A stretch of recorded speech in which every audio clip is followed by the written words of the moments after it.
உலகத்தின் பந்தங்கள் எல்லாம் நீ சொல்லி தந்தாயே.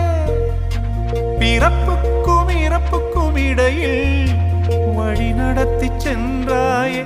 உனக்கே ஓர் தொட்டில் கட்டி நானே தாயாய் மாறிட வேண்டும்.